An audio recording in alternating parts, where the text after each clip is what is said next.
Hello friends, আসসালামু আলাইকুম। কেমন আছো তোমরা সবাই? তো আজকে জুম্মার নামাজ পড়ে তো ভাবলাম যে এখন লিচুর সিজন, যে লিচু খেয়ে আসি। তো লিচু কিনতে গিয়েছিলাম তো এক ব্যবসাদার আমাদের গ্রামের মাঠে। কিন্তু সেখানে গিয়ে মনে করলাম যে হয়তো লিচুর দাম কম হবে, কিন্তু লিচুর দাম একদমই কম নাই। এই যে দেখতে পাচ্ছ, এই যে লিচুগুলো, 1 কিলো লিচু দিয়েছে 130 টাকা। অবশ্য বাজারে এটা 150 টাকা 60 টাকা কিলো নিচ্ছে। তো লিচু যেটা মানে আমি 5 পিস ভেঙেছি, 5 পিসের মধ্যে কিন্তু 3 পিসই কিন্তু পোকা। ম্যাক্সিমাম লিচুর মধ্যে কিন্তু পোকা। লিচু খেতে হলে এর মধ্যে কিন্তু খুবই সাবধান, কারণ এবার সারা বছরই কিন্তু বৃষ্টি হচ্ছে, যার জন্য লিচু কিন্তু মানে অসম্ভব পোকা এতে। তো বন্ধুরা, লিচু কিন্তু আমার সত্যি খুবই প্রিয় খাবার।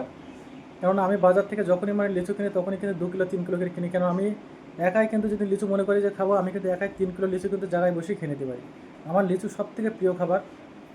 তো লিচু কে কে ভালোবাসো অবশ্যই কিন্তু কমেন্ট করে জানাবে। এবং আতা বোম্বাই যে লিচুটা, সেই লিচুটা কিন্তু আরও ভালো। এখন অবশ্য আতা বোম্বাই লিচুটা পাওয়া যাচ্ছে না, যেটা আমরা চাইনা লিচু বলি। বীজগুলো আটিগুলো ছোটো ছোটো। লিচু কে কে ভালোবাসো অবশ্যই কমেন্ট করে জানাবে, এবং আমার চ্যানেলে নতুন হয়ে থাকলে অবশ্যই সাবস্ক্রাইব করবে।